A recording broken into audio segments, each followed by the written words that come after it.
Merci de choisir Écho d'Afrique sur DBS pour vous informer sur le continent. Deuxième jour de deuil national au Burundi ce mercredi en hommage au président Pierre Nkurunziza, décédé lundi de suite de crise cardiaque à l'hôpital du cinquantenaire de Karoussi.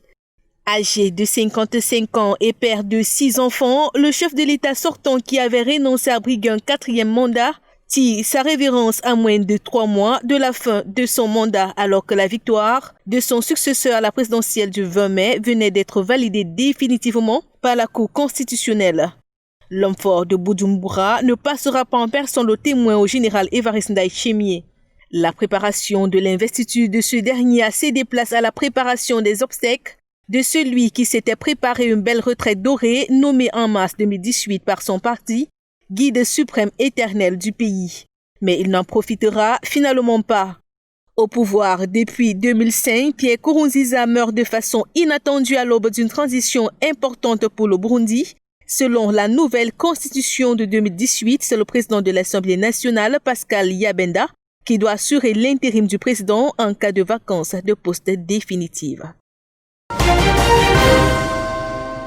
En République démocratique du Congo, au moins 3 personnes ont perdu la vie mardi à Kinshasa dans une manifestation contre la fermeture du grand marché central de la capitale. Fermé depuis fin mars dans le cadre de l'état d'urgence sanitaire décrété pour enrayer le nouveau coronavirus, des centaines de personnes déjà asphyxiées par la mesure sont descendues dans la rue pour exiger la réouverture du marché.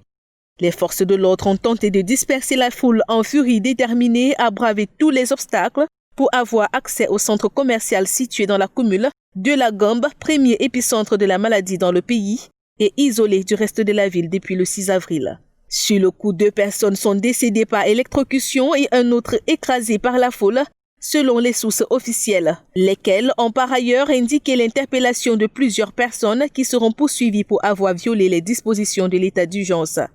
Depuis la détection du premier cas de Covid-19 le 10 mars en République démocratique du Congo, le cumul des cas est de 4259, dont 3864 à Kinshasa et 90 décès selon un dernier bilan. Le président Félix Tshisekedi a décrété l'état d'urgence sanitaire le 24 mars, une mesure qui prévoit aussi la fermeture des frontières, des écoles, des lieux de culte, des bars, des restaurants et l'interdiction des rassemblements de plus de 20 personnes. Au Togo, le gouvernement a décidé mardi de la levée totale du couvre-feu sanitaire décrété dans le pays début avril pour freiner la propagation de la Covid-19. Les autorités ont aussi levé l'interdiction d'entrée et de sortie en vigueur dans certaines villes, notamment Lomé, Siévé, Kalimé, Sodoké, rendu le port du masque obligatoire pour tous sur l'étendue du territoire. Avec un cumul de 497 cas confirmés de coronavirus, dont 251 guérisons et 13 décès, le gouvernement togolais a indiqué une tendance à la stabilisation de la pandémie, tout en précisant que la levée de ces dispositions ne signifie guère la fin de l'épidémie. De ce fait, il a rappelé à toute la population la nécessité de continuer dans l'observation des mesures de protection contre la maladie. Pour freiner la multiplication des infections, le président togolais a décrété depuis le 1er avril 2020 l'état d'urgence sanitaire pour une période de 3 mois.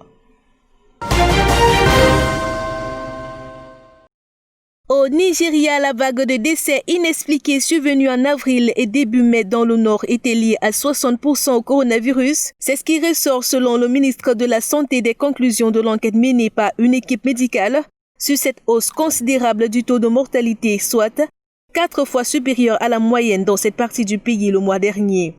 Dans un premier temps, les autorités avaient attribué cette augmentation des décès aux maladies comme le diabète, le paludisme ou l'hypertension, d'autant plus que la moitié des décès avaient lieu à domicile et la majorité des victimes étant des personnes âgées avec des problèmes de santé. Depuis la mi-avril 2020, Kano, la ville la plus peuplée du nord du Nigeria avec près de 10 millions d'habitants, a été le témoin de près de 600 morts.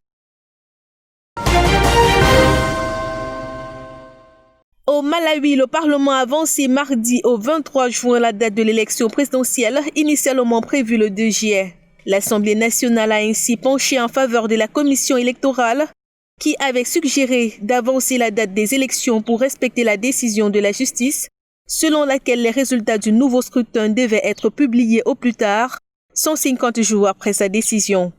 Par ailleurs, le nouveau président de la commission électorale, le juge Chifundo Kachale, nommé par le chef de l'État, a prêté serment. Il remplace Jeanne Ansa, forcé à la démission par le peuple, accusé par l'opposition d'avoir couvert les fraudes de l'an dernier en donnant au président sortant Peter Mutharika vainqueur avec 38,5% des suffrages contre 35,4% obtenus par le chef de l'opposition Lazarus Chakwera. Pour le nouveau scrutin présidentiel, 3 candidats ont déjà déposé leur candidature. Il s'agit du président sortant Peter Mutharika, candidat à la candidature, son rival Lazarus Chakwera et le chef d'un petit parti. En Guinée, les autorités misent désormais sur l'efficacité de certaines plantes médicinales alimentaires contre le coronavirus. Elles ont lancé en début de semaine plusieurs essais cliniques. Le premier pour évaluer l'action du quinquina, une plante dont l'écorce permet d'obtenir la quinine, l'un des composés de la chloroquine associé à un autre médicament, sur des patients ne présentant aucun symptôme. Le second pour examiner les effets du cosférunate et d'un antiviral sur des patients sans complications. Un troisième essai clinique est également en gestation. Il doit étudier l'efficacité de l'Artemisia annua contre la COVID-19. Et puis, le Soudan, l'Égypte et l'Éthiopie ont repris les négociations pour tenter de calmer les divergences sur la question du méga barrage en cours de construction par Addis Abeba sur le Nil. Lundi, le ministère de l'Irrigation à Khartoum a annoncé une rencontre entre les ministres de l'Irrigation et de l'eau des 3 pays par vidéoconférence avec 3 observateurs des États-Unis, de l'Union européenne et d'Afrique du Sud.